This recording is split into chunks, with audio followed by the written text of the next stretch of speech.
বেদাতি বক্তাদের বক্তব্য শোনা যাবে না। শুনবেন নাকি? আরো কড়া কথা বলি, সহি আকিদা না, ভাষাটা বলবেন কি? সহি মানহাজ। বলেন তো, কে উঠবেন না? শরীর একটু অসুস্থ ভাব লাগছিল, মঞ্চে এসে একটু দেরি করেছি, কিন্তু খেপে গেছি। উঠবেন না, আমার কথাটা শোনেন। সহি আকিদা না বলেন আপনি, কিন্তু বলবেন বেশি কি? সহি মানহাজ। মনে থাকবে, যার মানহাজের ত্রুটি আছে তার বক্তব্য শুনবেন না। ও যতই সুরেলা হোক, চেহারা যতই সুন্দর হোক, জনগণ যতই বেশি হোক। কথা বোঝা গেছে? যেদিন জানতে পেরেছেন শুধু আকিদা সহি হলে হবে না, মানহাজ সহি হতে হবে। মাযহাব না কিন্তু, আবার এই তো উল্টা পাল্টা হয়ে গেল। আগে বক্তব্য দিয়েছি আকিদা, মানুষ মনে হচ্ছে আকিকা। এর বাস্তব কথা। আমি আকিদার উপরে বক্তব্য দেয় মসজিদের কামরায় বসে আছি, ইমামের কামরায়, মুসল্লিরা যাচ্ছে আর বলছে কি যে বক্তব্য দিল। এতদিন শুনেছি আকিকা 7 দিনে দিতে হয়, ছেলের নাম রাখতে হয়, ছেলে হলে 2টা, মেয়ে হলো 1টা। আজকে এতক্ষণ খুতবা দিল মুজাফফর বিন মুহসিন, আর এইগুলো যে কিছুই বললো না। আসলে বক্তব্য কি বিষয় দিছি?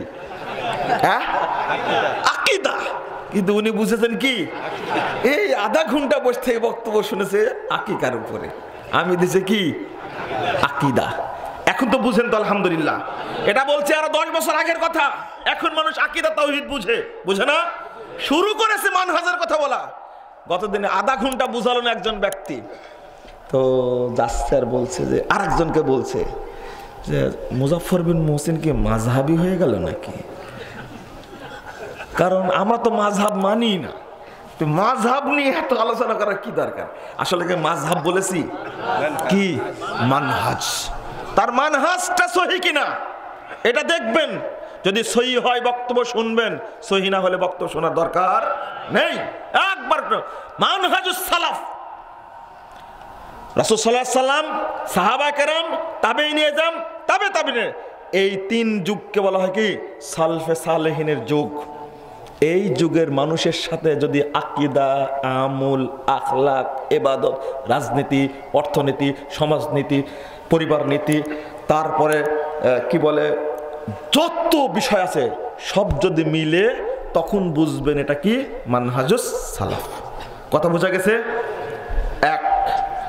2 নম্বর, কেন আমি নিষেধ করছি? কেন? আরে বেদাতি ব্যক্তির কুরআন তেলাওয়াত শুনতে নিষেধ করতেন সালাফরা। কুরআন তেলাওয়াত শুনতে নিষেধ। আপনার ভয় লাগছে তাই না? বলে কি কুরআন তেলাওয়াত শোনা যাবে না? বলছেন না আপনার মনে মনে? জি, মুহাম্মদ বিন সিরিন রাদিয়াল্লাহু আনহু, শ্রেষ্ঠ 4 জন তাবেঈর একজন, তিনি বলছেন তোমরা বেদাতির কাছে কুরআন তেলাওয়াত শোনো না। কেন নিষেধ করেছেন? তার কারণ হতে পারে যে বেদাতির পরে এসেছে নাউজুবিল্লাহ। কিয়ামত চলে আসা কি ধ্বংসের লক্ষণ না? ইবনে মাসউদ রাদিয়াল্লাহু আনহু বলছেন লা ইয়াজালুন নাসু বিখাইরিন মা আখাযুল ইলমা আনিল আকাবির ওয়া ইযা আখাযুহু ইনদাল আসাগির হালাকু। ইবনে মাসউদ রাদিয়াল্লাহু আনহু বলছেন, যখন দেখবা মানুষ বেদাতিদের কাছ থেকে ইলম নিচ্ছে, বেদাতিদের সমাবেশে যাচ্ছে, বেদাতিদের বই পুস্তক পড়ছে, তখন মনে করবা ধ্বংস হয়ে গেছে। আর যতদিন তারা ইলম নিবে সাহাবায়ে কেরাম থেকে, ততদিন তারা কল্যাণের মধ্যে থাকবে। বলুন আলহামদুলিল্লাহ। আপনি বেদাতিদের কাছে যাবেন কেন? ইবনে আব্বাস রাদিয়াল্লাহু আনহু বলছেন, আপনি বলছেন দেখি যাই কি বলে একটু শুনি। ইবনে আব্বাস রাদিয়াল্লাহু আনহু বলছেন লা তুজালিসু আহলাল আহওয়া, বেদাতীদের মজলিসে যেও না, তাদের সমাবেশে বসো না। কারণ ফাইন্না মুজালাসাতাহুম মুমরিজাতুল লিল কুলুব, কারণ তাদের সমাবেশে তাদের সাথে বসলে তোমার অন্তরটাও বেদাতে আক্রান্ত হয়ে যাবে। নাউজুবিল্লাহ। আপনি ভাবেন কি করে? আমরা চেষ্টা করি হকটা প্রচারের জন্য, আরেক শ্রেণীর মানুষ চেষ্টা করছে হকটা বন্ধ করার জন্য, করছে না? আলহামদুলিল্লাহ কিছু বই পুস্তক মানুষের কাছে যাওয়ার কারণে এখন মানুষ বুঝতে পারছে। কিছু লোক সহি আকিদা করে আহলে হাদিসদের 12টা বাজাইছে, কিন্তু ইতিমধ্যে খেয়াল করেছেন 12টা বাজায়নি। যারা বলে আমার আকিদা সহি, কিন্তু রাজনৈতিক আকিদা হলো শিয়া আকিদা, নাউজুবিল্লাহ। অর্থনীতি আকিদা হলো সুদী অর্থনীতি, ওর মানহাজ ঠিক আছে না, ঠিক নাই। অতএব বেদাতীদের কাছ থেকে ইলম গ্রহণ করা যাবে না। সালাফদের বক্তব্য ইমাম ইবনে তাইমিয়া রাহিমাহুল্লাহ বলছেন, লা তুকবালু শাহাদাতুহুম ওয়ালা ইউসাল্লা খালফাহুম ওয়ালা ইউনাকাহুন হাদিহি উকুবাতুল লাহুম। ইবনে তাইমিয়া রাহিমাহুল্লাহ কড়া কথা বলছেন।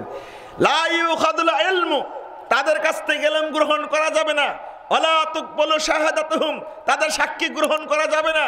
ওয়ালা ইউসাল্লু খালফাহুম, তাদের পিছনে সালাত হবে না। তারপরে বলছেন ওয়ালা ইউনাকাহুন, তাদের সাথে বিবাহ দেওয়া যাবে না। এটা তাদের শাস্তি যতক্ষণ বেদাত না ছাড়বে। কেন? আজকে সালাতকে পরিবর্তন করে দিয়েছে জাল হাদিস দ্বারা, বেদাত দ্বারা পরিবর্তন করে দেয়নি।